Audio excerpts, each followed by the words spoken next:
Bismillahirrahmanirrahim. Assalamu alaikum students. My name is Muhammad Usman Salim. I am from UGI Chemistry Department. Students, second year chemistry, chapter 12, aldehyde and ketones. Students, इस chapter में हमने reactions start किए थे और अगर मैं दोबारा से रिवाइज करवाऊँ तो हमने जो है वो बेस कैटालाइज रिएक्शन स्टार्ट किए थे। बेस कैटालाइज रिएक्शन मैंने आपसे कहा था कि टोटल 6 रिएक्शन हैं। उन 6 रिएक्शंस में से लास्ट लेक्चर में हमने 2 रिएक्शंस को डिस्कस किया और आज हम सोडियम बाईसल्फाइड एडिशन को डिस्कस करेंगे। ठीक है, इम्पॉर्टेंट रिएक्शन है और एग्ज़ाम में काफ़ी दफ़ा रिपीट भी हुआ है, तो इसलिए आप लोग इसे गौर से सुनेंगे। तो आज का जो हमारा टॉपिक है that is addition of sodium bisulphite, और ये भी बेस कैटालाइज रिएक्शन की ही एक कड़ी होगी। तो मैं यहाँ पे लिखूँगा कि एडिशन ऑफ सोडियम बाईसल्फाइड, ले जी, एडिशन ऑफ सोडियम बाईसल्फाइड।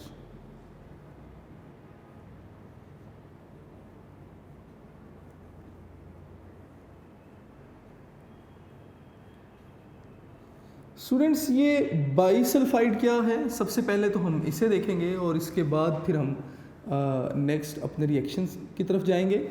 बाईसल्फाइड क्या है, अगर आप लोगों ने गौर करना है। अगर मैं लिखूं ना SO4-2, तो ये क्या है, दीज आर सल्फेट्स। जो भी साथ मेटल अटैच होगी मेटल का सल्फेट होगा। अगर मैं लिखूं SO3-2, तो ये कहलाता है सल्फाइड। और अगर मैं लिखूं यहाँ पर S-2, तो ये सल्फाइड कहलाता है। तो ये ना आपके पास सल्फाइड कहलाएगा। इसी तरह अगर मैं इस SO4-2 को H प्रोवाइड कर दूं, तो ये बन जाएगा जी HSO4-2। अब ये क्या बन गया, ये बन गया जी बाईसल्फेट, या आप इसे हाइड्रोजन सल्फेट भी कह सकते हैं। ये बन गया जी बाईसल्फेट। इसी तरह अगर इस SO3 को H दे दिया जाए, तो ये HSO3-1, तो ये ना आपके पास क्या बन जाएगा, ये बाईसल्फाइड बन जाएगा। ले जी, बाईसल्फाइड। हमने आज के इस लेक्चर में ना बाईसल्फाइड, और अगर इस बाईसल्फाइड के साथ यहाँ पर सोडियम अटैच कर दिया जाए तो दिस विल कॉल्ड सोडियम बाईसल्फाइड। तो हमने आज एडिशन डिस्कस कर दी है सोडियम बाईसल्फाइड की, किसमें कार्बोनिल कंपाउंड में, जिनमें एल्डिहाइड और कीटोन आ जाएंगे। स्टूडेंट्स, तो यहाँ पर कहते हैं जी कि aldehyde and small methyl ketones कि क्या करते हैं, ये रिएक्ट करते हैं किसके साथ, एक्वस सॉल्यूशन ऑफ सोडियम बाईसल्फाइड के साथ, और हमें जो प्रोडक्ट मिलती है दैट प्रोडक्ट्स आर अडक्ट, किसके अडक्ट, सोडियम सल्फाइड के। कैसे जी, ज़रा इस पहले बात को देख लेते हैं जी। मैं ना इस इंफॉर्मेशन को इस ब्लॉक में इनक्लोज कर देता हूँ और हम अपनी डिस्कशन को आगे लेकर चलते हैं जी। मैंने आपसे कहा कि एल्डिहाइड्स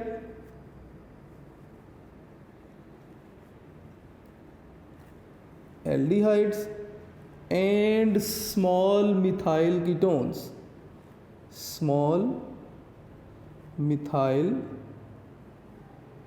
कीटोन्स,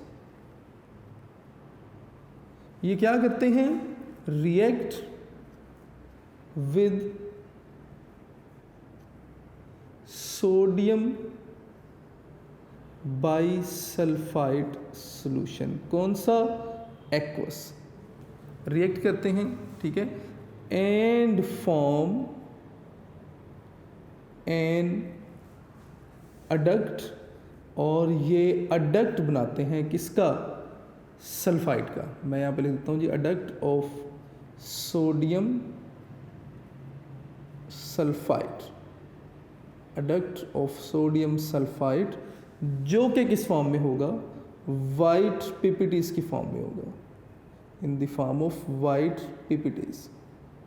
अडक्ट बनेगा सोडियम सल्फाइड का और ये अडक्ट होगा in the form of white PPTs.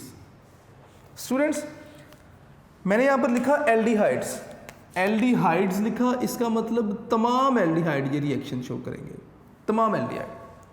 फिर मैंने लिखा स्मॉल मिथाइल कीटोन्स, इसका मतलब ऐसे कीटोन जो कि मिथाइल कीटोन होंगे। मैं यहाँ पर पहले स्ट्रक्चर लिखता हूँ, शायद मेरी बात आपको समझ आए।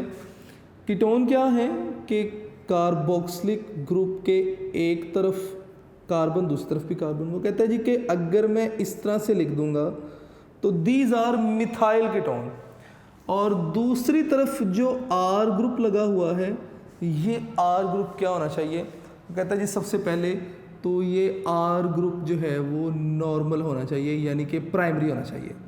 मैं यहाँ पे लिख देता हूँ जी कि R should be primary group, यानी कि मिथाइल इथाइल, ठीक है। और इसमें कितने कार्बन होंगे?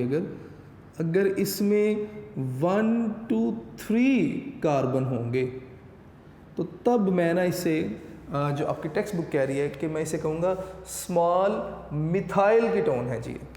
तो ये वाले जो कीटोन है ना, ये वाले कीटोन ये रिएक्शन शो करेंगे और आपके पास जो रिज़ल्ट होगा वो आपके पास क्या होगा? एक एडिशन प्रोडक्ट होगा, किसका? सोडियम बाइसल्फाइड का। ये मैंने स्मॉल मिथाइल कीटोन लिखा, ठीक है। और आपके पास जो रिज़ल्ट होगा वो सोडियम सल्फाइड होगा। कैसे जी? ज़रा रिएक्शंस को देख लेते हैं। तो इन रिएक्शंस के लिए सबसे पहले मैं लिखूँगा जी कि कार्बोनिल ग्रुप, अगर मैं इधर भी हाइड्रोजन और इधर भी हाइड्रोजन लिख दूँ तो ये मिथानल है। अगर हम इसका रिएक्शन करवाएंगे सोडियम NaHSO3 सोडियम बाइसल्फाइड के साथ, तो students as a result of reaction हमारे पास जो प्रोडक्ट बनेगी वो एडिशन, अडक्ट होगा सोडियम सल्फाइड का। कैसे? ये जो कार्बन है इसका ये बॉन्ड ब्रेक होगा, आपके पास बनेंगे जी कार्बन विद 4 बॉन्ड्स, ठीक है। लें जी, मैं इधर भी लिख देता हूँ, इधर भी H और इधर भी H, क्योंकि मैंने मिथानल लिया था सबसे पहले। मैं यहाँ पे लिख भी देता हूँ कि जब मिथानल हमने एज स्टार्टिंग मटेरियल लिया तो इधर भी H इधर भी H, O आ गया, इस O के साथ ये H मिलेगा तो OH, और इसके साथ ये sodium SO3 NaSO3 sodium sulphide. तो स्टूडेंट्स आपके पास जो प्रोडक्ट बनी वो अडक्ट है किसका? सोडियम सल्फाइड का। तो मैं यहाँ पे लिख देता हूँ जी कि सोडियम सल्फाइड अडक्ट, ठीक है। अडक्ट है। स्टार्टिंग मटेरियल क्या था? मिथानल था, तो मैं यहाँ पे लिख देता हूँ मिथानल सोडियम सल्फाइड अडक्ट। और स्टूडेंट्स मैंने आपसे कहा कि ये वाइट प्रेसिपिटेट्स बनाएगा, तो प्रेसिपिटेट के लिए हम ना नीचे की तरफ इस तरह साइन लिख देते हैं कि ये आपको नीचे टेस्ट ट्यूब में ना बड़े फाइन वाइट कलर के प्रेसिपिटेट्स दिखाई दे रही होंगी। इसी तरह अगर हम एसिटैल्डिहाइड के लिए यही रिएक्शन लिखेंगे तो carbon double bond oxygen CH3H, और इसी तरह से अगर आप रिएक्शन करवाएंगे सोडियम बाइसल्फाइड के साथ तो होगा क्या? सेम आप प्रोडक्ट लिखेंगे जी। आप बताएंगे कि कार्बन 4 बॉन्ड बना सकता है जिसमें एक तरफ CH3 एक तरफ H है। इन केस ऑफ इथानल मैं यहाँ पे लिख भी देता हूँ जी, इथानल है जी ये, ठीक है। और दूसरी तरफ आपके पास OH और साथ में क्या बन गया? SO3Na, और ये आपके पास सोडियम सल्फाइड अडक्ट बन गया। सोडियम सल्फाइड अडक्ट किसका? इथानल से स्टार्ट किया था, तो मैं यहाँ पर एसिटैल्डिहाइड या इथानल सोडियम सल्फाइड अडक्ट लिख सकता हूँ। स्टूडेंट्स वाइट प्रेसिपिटेट्स बनेंगे तो आप ना एरो डाउनवर्ड शो कर दीजिए। इसी तरह लास्ट कीटोन के लिए रिएक्शन जो टेक्स्ट बुक में लिखा है, कार्बन डबल बॉन्ड ऑक्सीजन और CH3 और CH3, सेम नेचर होगी रिएक्शन की, NaHSO3 सोडियम बाइसल्फाइड। और होगा क्या कि आपके पास जो प्रोडक्ट बनेगी कार्बन 4 बॉन्ड बना सकता है जी। वैसे ही CH3 दोनों तरफ मिथाइल ग्रुप, OH आ गया और SO3Na आ गया जी। इसका दोबारा से इसका नाम आप लोगों ने खुद से बताना है। एसीटोन है तो ये भी वाइट प्रेसिपिटेट्स बनेंगे किसके, एसीटोन के। नाम आपने खुद से बताना होगा। लेट्स सपोज मैं कहता हूँ जी कि मेरे पास स्टार्टिंग मटेरियल मिथानल था, इथानल था, एसीटोन था, कंज्यूम हुआ, मेरे पास अडक्ट बन गया। मैं चाहता हूँ जी नहीं जी, मुझे स्टार्टिंग मटेरियल वापस चाहिए, मिथानल मुझे वापस ला कर दें, या जो इथानल था वो मुझे वापस चाहिए, या जो एसीटोन था वो मुझे वापस चाहिए। मतलब कि मुझे अपने जो रिएक्टेंट थे वो वापस चाहिए, या अपने पेरेंट जो रिएक्टेंट थे वो वापस चाहिए। तो इसका मतलब मैं फिर ना नेक्स्ट हेडिंग यहाँ पे लिख देता हूँ कि regeneration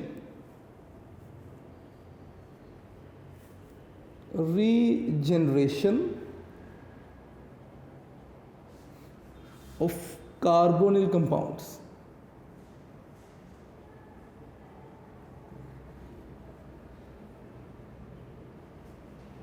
regeneration of carbonyl compounds के जो कार्बोनिल कंपाउंड्स थे यानी कि एल्डिहाइड या कीटोन थे वो मुझे वापस चाहिए। तो ये कैसे होगा आपने बताना है कि ये जो आपके पास अडक्ट बना, आपने इस अडक्ट को हीट करना है विद मिनरल एसिड। अडक्ट जो आपके पास बना ऑन हीटिंग, अगर आप इसे हीट करेंगे किसके साथ, विद मिनरल एसिड। अगर आप इसे मिनरल एसिड के साथ हीट करेंगे, मिनरल एसिड लेट से HCl है, ठीक है, आप मिनरल एसिड के साथ हीट करेंगे तो क्या होगा, पेरेंट कार्बोनिल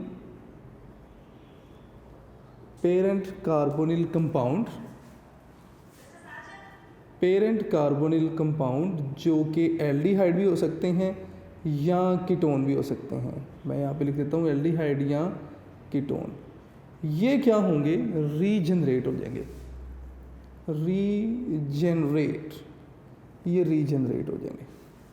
ठीक है जी। कैसे, इन रिएक्शंस को देख लेते हैं। लेट्स से मेरे पास एसिटैल्डिहाइड है, मैं लिख देता हूँ जी कि एसिटैल्डिहाइड से मेरे पास जो अडक्ट बना था दैट इज CH3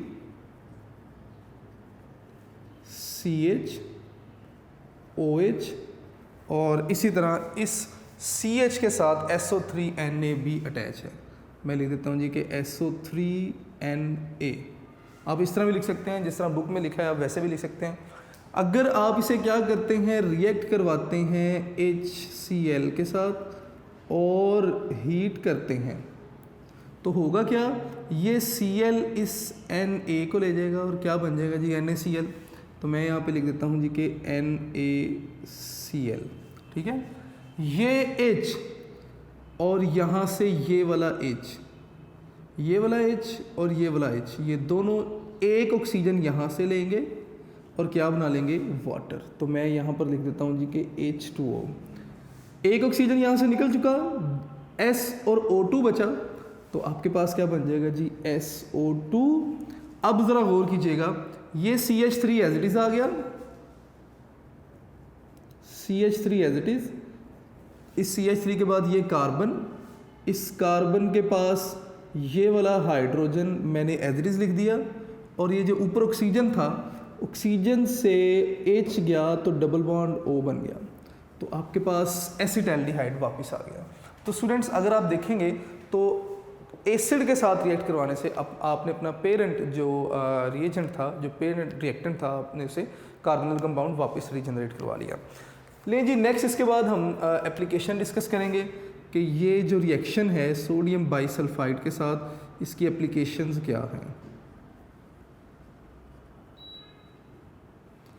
हम ना इस रिएक्शन को इस्तेमाल करते हैं जी किस पर्पज़ के लिए, फॉर आइडेंटिफिकेशन।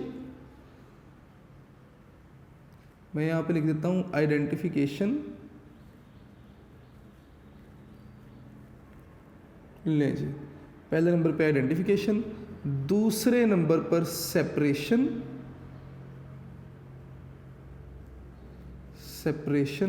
और तीसरे नंबर पर हम प्योरिफिकेशन के लिए इस्तेमाल करते हैं। प्योरीफिकेशन के लिए इस्तेमाल करते हैं। किनकी? Of carbonyl compounds. Carbonyl compounds की आइडेंटिफिकेशन, सेपरेशन, प्योरीफिकेशन के लिए। आइडेंटिफिकेशन क्या है? फॉर एग्जांपल हमारे पास ना एक मिक्सचर है या 3 डिफरेंट चाइना डिश में 3 डिफरेंट कंपाउंड दे दिए गए और आपसे कहा गया कि बताइए इनमें से कार्बोनिल कंपाउंड कौन से हैं। तो स्टूडेंट वो कंपाउंड जो कि सोडियम बाइसल्फाइड के साथ रिएक्शन करेंगे और बाइसल्फाइड अडक्ट बनाएंगे वो कार्बोनिल कंपाउंड होंगे, दूसरे जो हैं वो कार्बोनिल कंपाउंड नहीं होंगे। इसी तरह सेपरेशन भी यही है, आपने इसी तरीके से कार्बोनिल कंपाउंड को बाकियों से सेपरेट कर लिया, ठीक है। और इसी तरह प्योरीफिकेशन फॉर एग्जांपल आपके पास मिक्सचर है जिसमें अल्कोहल और एल्डिहाइड या कीटोन मिक्स्ड फॉर्म में मिक्सचर है। अगर आप क्या करते हैं उस मिक्सचर का जो है वो रिएक्शन करवाते हैं सोडियम बाइसल्फाइड के साथ, तो आपके पास जो प्रेसिपिटेट्स बनेंगे, कुछ प्रेसिपिटेट्स बनेंगे, उन प्रेसिपिटेट्स को दोबारा से आप HCl के साथ क्या करें, हीट करें। जब आप HCl के साथ हीट करेंगे तो वो जिस भी कार्बोनिल कंपाउंड के प्रेसिपिटेट होंगे वो कार्बोनिल कंपाउंड आपके पास वापस आ जाएगा अपने प्योरीफिकेशन की। मैं दोबारा अपनी बात को रिपीट कर रहा हूँ। प्योरीफिकेशन को मैं इस तरह भी कह सकता हूँ कि how will you purify acetaldehyde from ethanol mixture. Acetaldehyde ethanol mixture है तो आप करेंगे क्या, एसिटैल्डिहाइड इथेनॉल मिक्सचर का सोडियम बाइसल्फाइड के साथ रिएक्शन करवाएंगे। अल्कोहल ये रिएक्शन शो नहीं करते, तो इसका मतलब एसिटैल्डिहाइड ये रिएक्शन शो करेंगे। आपके पास जिस टेस्ट ट्यूब में आप ये रिएक्शन करवा रहे होंगे उस टेस्ट ट्यूब में आपके पास प्रेसिपिटेट्स बनेंगे। ये जो प्रेसिपिटेट्स होंगे ये अडक्ट होगा इथानल सोडियम सल्फाइड अडक्ट।